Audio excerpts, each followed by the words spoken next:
નમસ્કાર વિદ્યાર્થી મિત્રો, ધોરણ 12 અર્થશાસ્ત્ર વિષયમાં આપણે લાસ્ટમાં પ્રકરણ 6 બેરોજગારી અનએમ્પ્લોયમેન્ટ આ ચેપ્ટર વિશેની સમજૂતી પૂરી કરી. આજે આપણે એક નવા ચેપ્ટરની સમજૂતીની શરૂઆત કરવી છે. ચેપ્ટર નંબર 7 વસ્તી જનસંખ્યા, ઇંગ્લિશમાં કહીએ તો પોપ્યુલેશન.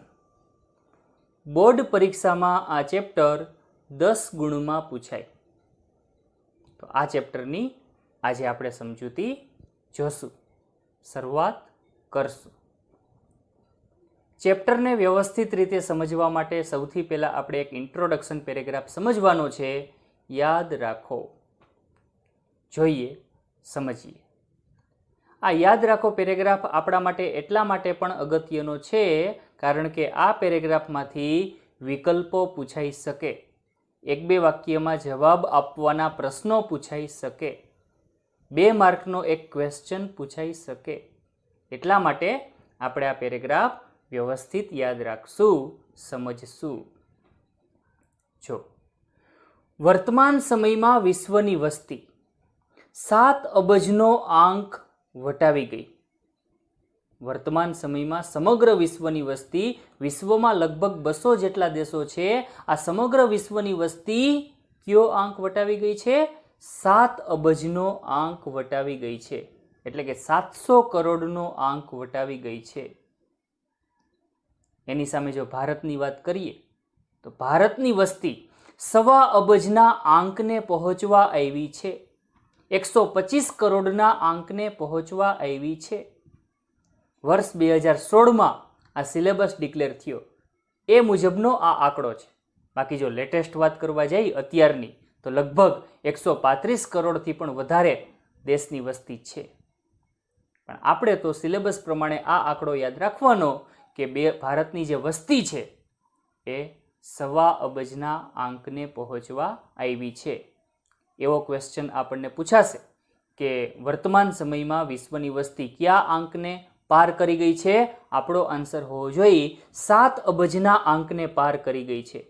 એવો પણ ક્વેશ્ચન પૂછાશે કે ભારતની વસ્તી કયા આંકને પહોંચવા આવી છે? 1.25 અબજના આંકને પહોંચવા આવી છે. 125 કરોડના આંકને પહોંચવા આવી છે. ને એટલે જ વધતી જતી વસ્તીનો અભ્યાસ કરવો ખૂબ જરૂરી બની જાય.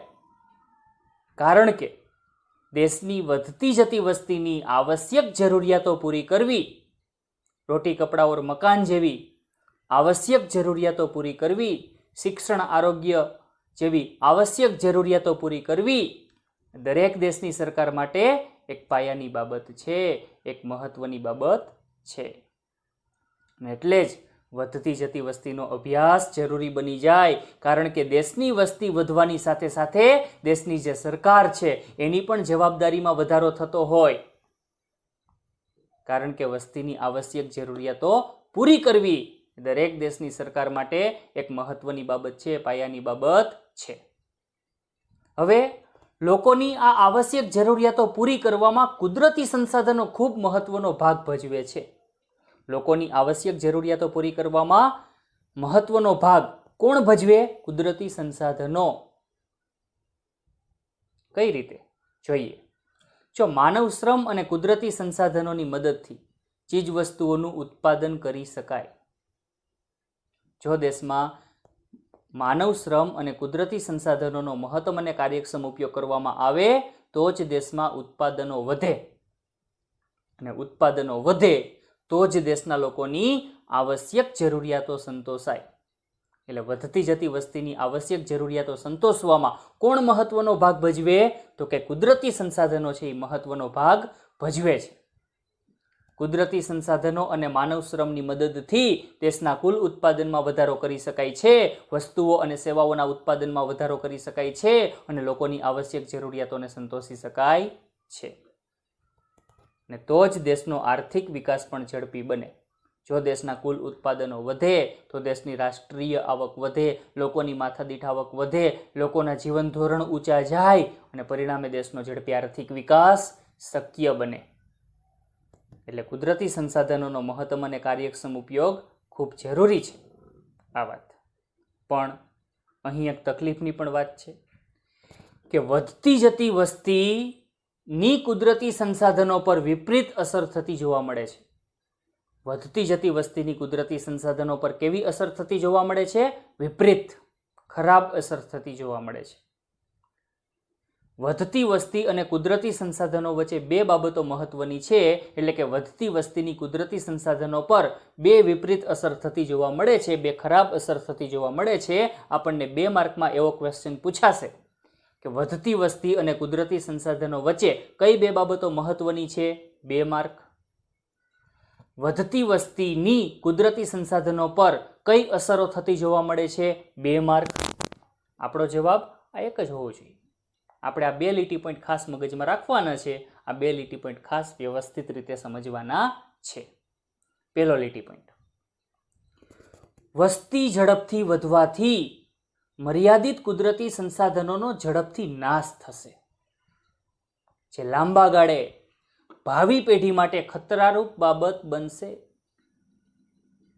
જો દેશની વસ્તી ખૂબ ઝડપથી વધતી હોય તો સ્વાભાવિક છે કે દેશની વસ્તીની આવશ્યક જરૂરિયાતો પણ વધતી જાય. દેશની વસ્તી ખૂબ ઝડપથી વધતી હોય એટલે દેશની વસ્તીની આવશ્યક જરૂરિયાતો પણ ખૂબ ઝડપથી વધતી હોય. વસ્તુ કે સેવાની માંગ પણ ખૂબ ઝડપથી વધતી હોય અને માંગને પહોંચી વળવા માટે ઉત્પાદનો વધારવા પડતા હોય અને ઉત્પાદનો વધારવા માટે આ મર્યાદિત કુદરતી સંસાધનોનો ખૂબ ઝડપથી વધુ પડતો ઉપયોગ થતો હોય. આ મર્યાદિત કુદરતી સંસાધનોનો વધુ પડતો ઉપયોગ થવાને લીધે જ એનો ખૂબ ઝડપથી નાશ થતો હોય. અને જો આ કુદરતી સંસાધનો ઝડપથી નાશ પામે તો આ જ બાબત ભાવિ પેઢી માટે કેવી બનશે? ખતરારૂપ બનશે. કારણ કે ભવિષ્યમાં આવનારી પેઢી માટે કુદરતી સંસાધનો બચશે જ નહીં, વધશે જ નહીં. તો ભાવિ પેઢી પોતાનું જીવન કેમ પસાર કરી શકશે? મોટો પ્રશ્ન એ છે. કુદરતી સંસાધનો કોને કહેશું? તો કે જે સંસાધનો કુદરત તરફથી વિનામૂલ્યે પ્રાપ્ત થયા છે. જે સંસાધનો કુદરત તરફથી વિનામૂલ્યે પ્રાપ્ત થયા છે, જે સંસાધનો મેળવવા માટે માનવીએ કોઈ પ્રયત્નો કર્યા જ નથી, માનવીને મફતમાં પ્રાપ્ત થયા છે, આવા સંસાધનોને આપણે કુદરતી સંસાધનો તરીકે ઓળખશું. જેમ કે જળ, જમીન, જંગલ, ખનિજ તેલ, ખનિજ કોલસો, ખનિજ સંપત્તિ, બધું જ આ કુદરતી સંસાધનો છે. આ સંસાધનો માનવીને કુદરત તરફથી વિનામૂલ્યે પ્રાપ્ત થાય છે. આવા સંસાધનો મેળવવા માટે માનવીએ કોઈ પ્રયત્નો કર્યા નથી. આવા સંસાધનોના નિર્માણમાં માનવીનો કોઈ હાથ નથી. એટલે આપણે આને કુદરતી સંસાધનો કહેશું. આવા કુદરતી સંસાધનો ચીજ વસ્તુઓ અને સેવાઓના ઉત્પાદનમાં ખૂબ ઉપયોગી સાબિત થાય છે. જો દેશની વસ્તી વધતી જતી હોય તો લોકોની આવશ્યક ચીજોની માંગ વધતી હોય, માંગને પહોંચી વળવા માટે ઉત્પાદનો વધારવા પડતા હોય, ઉત્પાદનો વધારવા માટે કુદરતી સંસાધનો જેમ કે જળ, જમીન, જંગલ, ખનિજ તેલ, ખનિજ કોલસો, ખનિજ સંપત્તિ વગેરેનો ખૂબ મોટા પાયે ઉપયોગ થતો હોય અને પરિણામે આવા જે મર્યાદિત કુદરતી સંસાધનો છે એ ખૂબ ઝડપથી નાશ પામતા હોય. અને મર્યાદિત કુદરતી સંસાધનો જ્યારે ખૂબ ઝડપથી નાશ પામે છે ત્યારે લાંબા ગાળે, લાંબા સમયે ભાવિ પેઢી માટે આ બાબત ખતરો બને છે. કારણ કે ભવિષ્યમાં આવનારી જે પેઢી છે એના માટે કદાચ એવું પણ બની શકે કે કુદરતી સંસાધનો એના માટે વધે જ નહીં. વર્તમાન પેઢીએ જ એટલો બધો કુદરતી સંસાધનોનો ઓથ વાળી દીધો હોય, વર્તમાન પેઢીએ જ એટલા બધા કુદરતી સંસાધનો વાપરી નાખ્યા હોય કે ભાવિ પેઢી માટે આ સંસાધનો વધે જ નહીં. આવું પણ બની શકે. તો આ બાબત ભાવિ પેઢી માટે કેવી બનશે? ખતરારૂપ બનશે. જેમ કે પ્રદૂષણને હિસાબે વર્તમાનમાં વાતાવરણમાં કાર્બન ડાયોક્સાઇડનું પ્રમાણ વધતું જાય છે, ઓક્સિજનની માત્રા ઘટતી જાય છે. કદાચ એવું પણ બને કે ભવિષ્યમાં આવનારી પેઢીએ રસ્તા ઉપરથી પસાર થવું હોય, જીવન જીવવું હોય તો પાછળ ઓક્સિજનનો બાટલો લઈને ફરવું પડે. આ પરિસ્થિતિ આવે તો તકલીફવાળી સ્થિતિ સર્જાઈ જાય. જો ભાવિ પેઢી માટે જંગલો વધે જ નહીં તો ટેમ્પરેચર કેટલું બધું વધી જાય, જીવન જીવવું મુશ્કેલ બની જાય. એટલે પહેલો લીટી પોઈન્ટ આપણે આ મગજમાં રાખશું કે વસ્તી વધવાથી મર્યાદિત કુદરતી સંસાધનોનો ખૂબ ઝડપથી નાશ થશે, જે લાંબા ગાળે ભાવિ પેઢી માટે ખતરો બનશે. અને એક બીજી મહત્વની વાત કે જ્યારે દેશની વસ્તી ખૂબ ઝડપથી વધતી હોય ને ત્યારે દેશમાં ઓછી કેળવાયેલી વસ્તી પણ ખૂબ ઝડપથી વધતી હોય. કોઈ પણ દેશની વસ્તી જ્યારે ખૂબ ઝડપથી વધતી હોય ત્યારે એ દેશમાં ઓછી કેળવાયેલી વસ્તી પણ ખૂબ ઝડપથી વધતી હોય. ઓછી કેળવાયેલી વસ્તી એટલે એવી વસ્તી જેનામાં ઝાઝી સમજ ન હોય, ગણતર ન હોય, ગતાગમ ન હોય, કેળવણી ન હોય, શિક્ષણ ન હોય.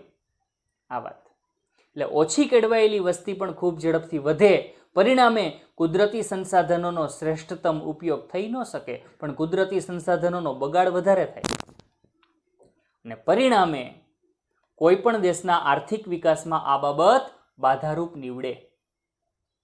જ્યારે કોઈ પણ દેશની વસ્તી ખૂબ ઝડપથી વધતી હોય ત્યારે એવા દેશમાં ઓછી કેળવાયેલી વસ્તી પણ ખૂબ ઝડપથી વધતી હોય અને આવી જે ઓછી કેળવાયેલી વસ્તી છે એ કુદરતી સંસાધનોનો મહત્તમ અને કાર્યક્ષમ ઉપયોગ કરવાને બદલે એનો વધુ પડતો બગાડ કરશે અને પરિણામે કુદરતી સંસાધનો ખૂબ ઝડપથી નાશ પામશે અને આ જ બાબત દેશના આર્થિક વિકાસમાં બાધારૂપ નીવડશે. આવું પણ બની શકે. કુદરતી સંસાધનોનો જો બગાડ થાય તો દેશ માટે બહુ મોટું નુકસાન છે, દેશના આર્થિક વિકાસ માટે બહુ મોટું નુકસાન છે, પરવડે જ નહીં. એટલે ઓછી કેળવાયેલી વસ્તી છે એ કુદરતી સંસાધનોનો શ્રેષ્ઠતમ ઉપયોગ કરી શકતી નથી, પણ એનો વધુ પડતો બગાડ કરે છે, પ્રદૂષણ વધુ ફેલાવે છે. આર્થિક વિકાસમાં આ બાબત બાધારૂપ નીવડે.